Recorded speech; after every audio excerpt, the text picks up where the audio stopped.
शेर पर क्यों बैठी है दुर्गा मैया? क्यों है दुर्गा मैया का वाहन शेर? शेर किसका प्रतीक है? शेर किसका प्रतीक है? जोर से। शेर राजा का प्रतीक है, जंगल का राजा है शेर। शेर कौन है? जोर से। राजा। शेर कौन है? राजा। इसलिए जो राजा महाराजा होते हैं ना, वो अपनी सिंहासन पर शेर, उनके सिंहासन के पास शेर की प्रतिमा होती है। तो दुर्गा मैया शेर पर सवार हैं, शेर राजा का प्रतीक है। अब दुर्गा मैया शेर पर क्यों चढ़ी हैं और क्या मैसेज दे रही हैं? दुर्गा मैया का हाथ, दुर्गा मैया के हाथ कितने हैं? जोर से। 8। दुर्गा मैया कहती हैं 8 हाथ हैं मेरे, और 8 हाथ तब होते हैं जब 4 लोग खड़े हों। आप कितने लोग हैं? आप कितने लोग हैं? हिंदू कितने लोग हैं? हम सब 4 लोग हैं। हम सब कितने लोग हैं? 4। ब्राह्मण, क्षत्रिय, वैश्य और शूद्र। हम कितने भाई हैं? हम कितने भाई हैं? 4। ब्राह्मण, क्षत्रिय, वैश्य और ये चारों भाइयों के हाथ कितने हुए? 8। दुर्गा मैया कहती हैं कि तुम चारों यदि संगठित रहोगे तो दुनिया का कोई भी तुम्हारी तरफ देख ना पाएगा। तुम राजा बनकर सारी दुनिया पर राज्य करोगे। इसलिए दुर्गा मैया शेर पर सवार हैं। यदि तुम संगठित रहे तो तुम राजा रहोगे, और यदि तुम संगठित नहीं रहे तो तुम गुलाम हो जाओगे। और यही हुआ कि ब्राह्मण, क्षत्रिय, वैश्य, शूद्र आपस में लड़े। फूट डालो शासन करो की नीति अंग्रेजों ने अपनाई। हम देशवासियों को 700 साल तक गुलाम बनाए रखा। 500 साल मुगलों ने, 200 साल अंग्रेजों ने। हाँ या ना? यदि तुम संगठित होते तो क्या मजाल की कोई तुम पर आक्रमण करता? हाँ या ना? इसलिए संगठित होना जरूरी है। और दुर्गा मैया शेर पर सवार होकर मैसेज दे रही हैं कि तुम संगठित होगे तो राजा की तरह रहोगे, राजा बन के रहोगे। लेकिन आपको तो लड़ना है आपस में। जातवाद का जहर कुछ लोग घोलते रहते हैं। हमारी सारी देवी देवता जो वाहन है उसका एक अलग ही कारण है, लेकिन आप पता नहीं उस कारण तक पहुंचते हैं नहीं पहुंचते, समझते हैं नहीं समझते।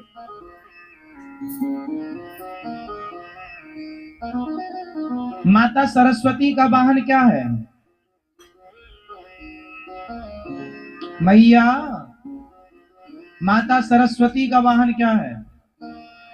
क्या क्या है भैया? क्यों बैठी है माता जी हंस पर? हंस किसका प्रतीक है? नहीं,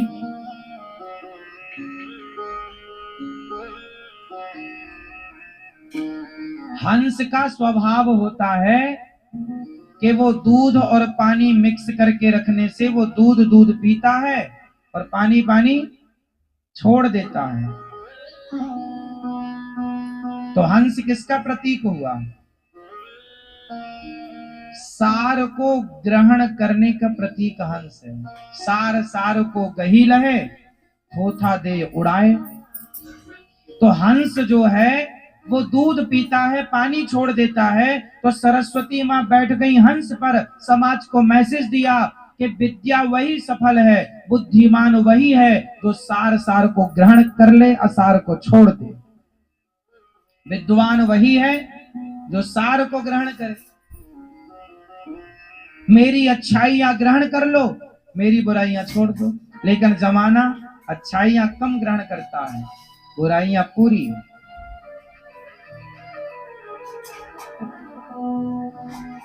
तो हंस पर बैठने के पीछे का मैसेज ये है। गणेश जी चूहे पर बैठे हैं। चूहा क्यों? चूहा किसका प्रतीक है? मैया बताएंगी, गुलाबी मैया। चूहा किसका प्रतीक है? नहीं, ये मैया बताएंगी, हमारी सोने वाली मैया जो जाग गई हैं। बताओ मेरी माँ, ये चूहा किसका प्रतीक है? ये इस तरफ की मैया बताएंगी सारी। चूहा किसका प्रतीक है? ये मैया बताओ, इस तरफ के मैया भैया, चलो बताओ किसके प्रतीक हैं? चूहा, मैया पीछे वाले भक्त बताएंगे चूहा किसका प्रतीक है? तर्क का। चूहा तर्क का प्रतीक, तर्क कुतरता रहता कुछ कुछ कुछ कुछ कुछ, चूहा तर्क का। और गणेश जी किसके प्रतीक हैं? बुद्धि के। गणेश जी है बुद्धि और चूहा है तर्क, तो गणेश जी चूहे पर बैठे हैं। बात ठीक है कि बुद्धि हमेशा तर्क पर ही सवार होती है। बुद्धि हमेशा, गणेश जी बुद्धि के देवता और चूहा तर्क का प्रतीक, तो बुद्धि तर्क पर ही तो सवार होती है ना। तर्क क्या है? माँ ये क्या है? ये तर्क है। बिना तर्क के बुद्धिमान हो। छोटे छोटे बच्चा ना तर्क करते हैं, ये क्या है माँ, ये क्या है माँ, ये अंगूर ऐसा क्यों होता है, ये मैया माँ ये केले के ऊपर छिलका क्यों होता है ना, ये आग गर्म क्यों होती है, ये चंदा को मामा क्यों कहते हैं, ये तर्क है। बात समझ में आ रही है? समुद्र गहरा क्यों है? ये तर्क है। अब बताओ इस तर्क का उत्तर दो, समुद्र गहरा क्यों है? पानी ठंडा क्यों होता है? ये तर्क है। तो जब तक तर्क मीन्स क्वेश्चन, प्रश्न, आप जब तक तर्क नहीं करेंगे, प्रश्न नहीं करेंगे, तब तक आपका विवेक नहीं बढ़ेगा, बुद्धि। हाँ, इसलिए जिज्ञासु बच्चे अच्छे होते हैं। बच्चों का स्वभाव जिज्ञासु होता। माँ ये क्या है, ये क्या है, ये क्या है, ये क्या है, ये क्या है, माँ बताएगी। ये ट्रेन है, ये बस है, ये ट्रेन कैसे चलती है, ये क्या होता है, ये क्या, सब बच्चे पूछते हैं। तो ये तर्क है, जिज्ञासु है, प्रश्न है। बिना जिज्ञासा के आप कुछ नहीं समझ पाएंगे। तो तर्क किस पर सवार है? बुद्धि किस पर सवार है? बुद्धिमान वही जो तर्क जानता है। जैसे मैंने कहा भगवान सब जगह होते हैं, और एग्जांपल, जैसे मैंने कहा कि भगवान, तो आपने तुरंत तर्क कर दिया महाराज जी सब जगह होते हैं तो दिखते क्यों नहीं, ये तर्क है। अब जैसे आपने तर्क दिया कि भगवान सब जगह होते हैं, आपने कहा भगवान सब जगह होते हैं, दिखते क्यों नहीं, आपने ये मेरे से तर्क किया। ये तर्क मतलब ये प्रश्न, आपने प्रश्न पूछ दिया, तर्क किया। अब उसमें मैं दूसरा तर्क करूंगा कि जैसे मिश्री में मिठास होती है पर दिखती नहीं है, उसी तरह भगवान होते हैं दिखते नहीं है। तर्क से तर्क को काट दिया। जैसे लोहे से लोहा कटता है, ऐसे ही तर्क से तर्क कटता है। ये तर्क शास्त्र होता है मेरी माँ, इसकी पढ़ाइयां होती है। इतने जल्दी तुम्हारी खोपड़ी में सब चीजें ना घुसेंगी, पर फिर भी हम तुम्हें समझा रहे हैं जितना तुम समझ पाओ। इसका बहुत पढ़ाई करनी पड़ती है, समझना पड़ता है चीजों को। तार्किक व्यक्ति भी बुद्धिमान होते हैं, बिना तर्क के व्यक्ति बुद्धिमान हो ही नहीं सकता। इसलिए बच्चों को तर्क करना। आजकल के बच्चे ना माँ बाप से कुछ पूछते हैं, माँ ये भगवान है तो दिखते क्यों नहीं, ऐसा क्यों, तो माँ अरे चुप रह चुप रह, ये तुम्हारी माँ ना तुम्हारी बुद्धि का विकास नहीं होने दे रही है। हर जगह बच्चों को चुप ना कराया करो। बच्चे प्रश्न कर रहे हैं मतलब बच्चे अच्छे हैं। जो प्रश्न नहीं कर रहा वो बोधा है, बोधा।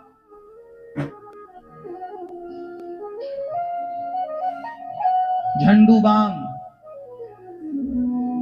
कुछ नहीं पूछता, कुछ नहीं बोलता, बैठा ऐसे बोलते गांव में, बोधा कहीं का बोधा। वो बच्चे बहुत बुद्धिमान हैं जो बहुत सारे प्रश्न करते हैं। ये ऐसा क्या मतलब, वो प्रश्न इसलिए कर रहे हैं, वो जानना चाहते हैं। वो क्या चाहते हैं? जानना। लेकिन आप माँ हो, आपको कुछ पता नहीं, बच्चे पूछ रहे हैं माँ ये भगवान दिखते क्यों नहीं है, तो चुप रह। भगवान का सवाल खड़ा क्यों नहीं खड़ा करेगा, बताओ, उसे समझाओ, उसकी जिज्ञासा है, उत्तर दो। आपका धर्म है उत्तर देना। इसके लिए माँ बाप का सत्संगी होना जरूरी है। जब तुम सत्संग करोगे तो हर प्रश्न का उत्तर दे पाओगे। हम कथा ऐसी सुनाते हैं आपको कि आप हर प्रश्न का उत्तर दे पाओ। आप सुनते रहिए। आप 1 महीना की मेरी क्लास ज्वाइन कर लीजिए, 1 महीना सत्संग कर लीजिए। 1 महीने में आप 80% प्रश्नों के उत्तर देने लग जाएंगे 1 महीने के अंदर। सामान्य जो प्रश्न हैं, जो धर्म आध्यात्म से जुड़े हुए हैं, 1 महीना आप मेरी बातें समझ लीजिए। 1 महीने के अंदर आप इतने मजबूत हो जाएंगे कि आप विधर्मियों के तो हर प्रश्न का उत्तर दे पाएंगे। सत्संग करिए तो। और ये माँ बाप को बहुत जरूरी है। तुम्हारे बच्चे कल को कोई पूछेंगे तुमसे, तुम चुप ना हो जाना। और ना यदि तुमने बच्चों को चुप कराया तो बच्चे कल से कुछ नहीं पूछेंगे तुमसे। फिर क्या होगा? जो उनकी बुद्धि का विकास हो रहा था, तुमने उनकी विकास होती बुद्धि के मुंह में हाथ रख के उसे दबा दिया। उनका क्वेश्चन करना, तर्क करना इतना जरूरी होता है। जितना तार्किक बच्चा होगा उतना बुद्धिमान होगा। लेकिन माँ बाप क्या करते हैं? तू चुप रह। इसके बाद बच्चा समझ गया कि माँ के पास उत्तर नहीं है, इसलिए बच्चे पर तुम्हें बुद्धू भी समझने लगता है। मम्मी तो पागल है, पत्थर की पूजा करती है। अब तुम उसे संतुष्ट नहीं कर पाओगे तो वो तो तुम्हें पागल ही कहेगा। तुम बनी रहो पर कितनी भी बड़ी भक्त। बच्चों को तर्क से काटो। बच्चों के प्रश्न का उत्तर यदि तुमसे नहीं आता तो बच्चों से कहो, बेटा हम तुम्हें गुरुजी के पास लेकर चलेंगे, तुम गुरुजी से पूछना, वो तुम्हारे प्रश्न का उत्तर देंगे। इसी बहाने संतों के पास जाओगे, संत समाधान करेंगे तो बच्चों की श्रद्धा संतों से जुड़ेगी, बढ़ेगी और तुम्हारी भी गरिमा भी बनी रहेगी। अब तुम चुप करा दोगे तो बच्चों का जितना उत्थान होना था, जितनी बुद्धि का तेजी से विकास होना था, सब दब गया, खत्म। अब वो पूछें तो पूछें किससे? हाँ या ना? एक उम्र के बाद फिर बच्चे नहीं पूछते। 10, 12, 15 साल के भीतर भीतर ही सब बच्चे पूछते हैं। 13, 14 साल के बाद। हाँ या ना?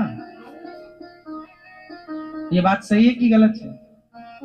इसलिए बच्चे जो पूछें खुशी खुशी उनके प्रश्न का उत्तर दिया करो और डांटा ना करो बच्चों को। शंकर जी के गले में सांप की माला क्यों? शंकर जी सर्पों की माला। सांप कौन पहनता है भाई? सोना चांदी पहनते हैं लोग। शंकर जी कैसे हैं? सांप पहनते हैं। सांप क्यों पहनते हैं शंकर जी? क्या मैसेज है? आप क्या सीखा आपने? हाँ,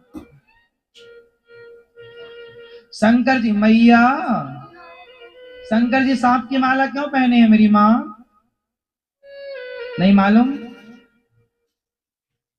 अच्छा, ये दादाजी बताएंगे, काली मूंछों वाले। नहीं, कभी पूछा नहीं आपने शंकर जी से? शंकर जी सर्पों की माला इसलिए पहनते हैं क्योंकि सांप है मृत्यु, काल, कालव्याल मुखग्रास त्रास निर्णास हेतवे। सांप काल का प्रतीक है।